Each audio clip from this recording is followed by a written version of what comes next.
The Cask of Amontillado. Fortunato had hurt me 1,000 times, and I had suffered quietly. But then I learned that he had laughed at my proud name, Montresor, the name of an old and honored family. I promised myself that I would make him pay for this, that I would have revenge. You must not suppose, however, that I spoke of this to anyone. I would make him pay, yes, but I would act only with the greatest care. I must not suffer as a result of taking my revenge. A wrong is not made right in that manner. And also the wrong would not be made right unless Fortunato knew that he was paying, and knew who was forcing him to pay. I gave Fortunato no cause to doubt me. I continued to smile in his face, and he did not understand that I was now smiling at the thought of what I planned for him, at the thought of my revenge.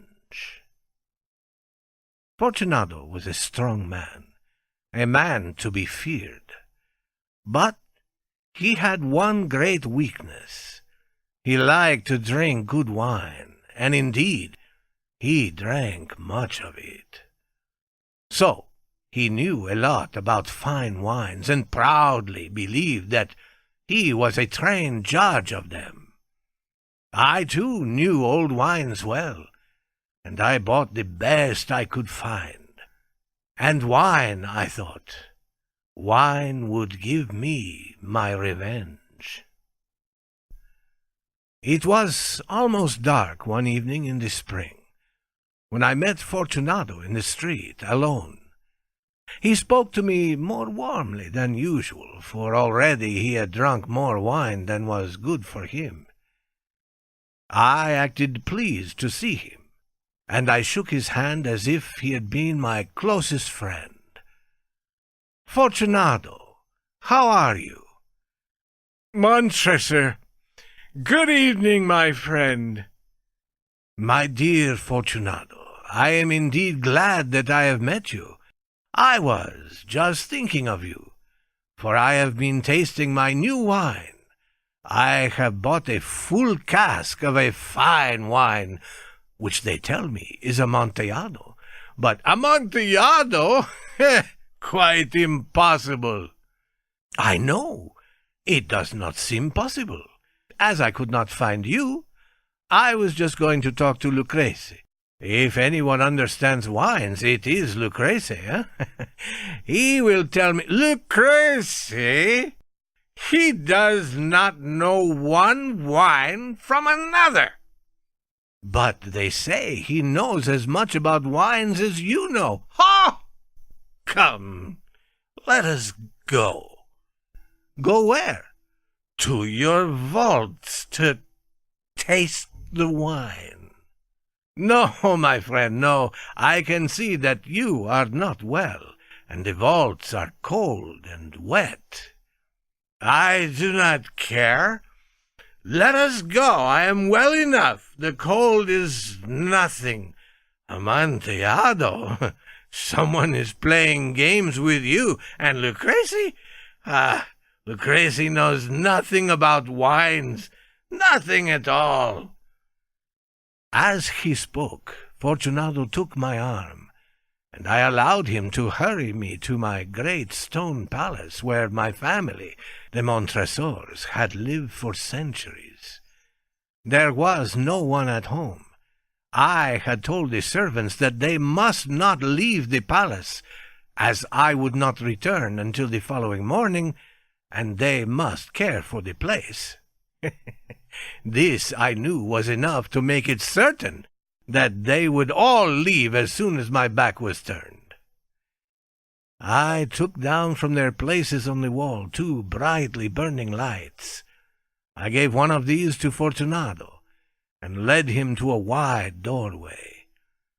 There we could see the stone steps going down into the darkness, asking him to be careful as he followed. I went down before him, down under the ground, deep under the old walls of my palace. We came finally to the bottom of the steps and stood there a moment together. The earth which formed the floor was cold and hard. We were entering the last resting place of the dead of the Montresor family. Here, too, we kept our finest wines, here in the cool, dark, still air under the ground. Fortunato's step was not sure because of the wine he had been drinking. He looked uncertainly around him, trying to see through the thick darkness which pushed in around us. Here our brightly burning light seemed weak indeed, but our eyes soon became used to the darkness. We could see the bones of the dead lying in large piles along the walls. The stones of the walls were wet and cold. From the long rows of bottles which were lying on the floor among the bones, I chose one which contained a very good wine. Since I did not have anything to open the bottle with, I struck the stone wall with it and broke off the small end. I offered the bottle to Fortunato. "Here, Fortunato, drink some of this fine Medoc. It will help to keep us warm. Drink!" "Thank you, my friend. I drink to the dead who lie sleeping around us." "And I, Fortunato, I drink to your long life." "Ah, a very fine wine indeed. But the Amontillado? It is further on. Come." We walked on for some time.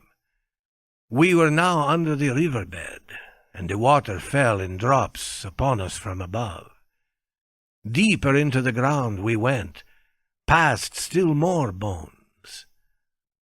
"Your vaults are many and large. There seems to be no end to them." "We are a great family, and an old one. It is not far now, but I can see you are trembling with the cold. Come, let us go back before it is too late." "It is nothing. Let us go on. But first, another drink of your Medoc." I took up from among the bones another bottle. It was another wine of a fine quality, a de Grave. Again I broke off the neck of the bottle. Fortunato took it and drank it all without stopping for a breath. He laughed and threw the empty bottle over his shoulder. We went on, deeper and deeper into the earth. Finally, we arrived at a vault in which the air was so old and heavy that our lights almost died. Against three of the walls there were piles of bones higher than our heads. From the fourth wall someone had pulled down all the bones, and they were spread all around us on the ground. In the middle of the wall was an opening into another vault, if I can call it that. A little room, about 3 feet wide, 6 or 7 feet high, and perhaps 4 feet deep. It was hardly more than a hole in the wall. "Go on," I said. "Go in, the Amontillado is in there." Fortunato continued to go forward, uncertainly. I followed him immediately. Soon, of course, he reached the back wall. He stood there a moment facing the wall, surprised and wondering. In that wall were 2 heavy iron rings. A short chain was hanging from one of these and a lock from the other. Before Fortunato could guess what was happening, I closed the lock and chained him tightly to the wall. I stepped back. "Fortunado," I said, "put your hand against the wall. You must feel how the water runs over it. Once more I ask you, please. Will you not go back? No? If not, then I must leave you. But first, I must do everything I can for you." But the Amontillado." "Ah, yes, indeed, the Amontillado." As I spoke these words, I began to search among the bones. Throwing them to one side, I found the stones which earlier I had taken down from the wall.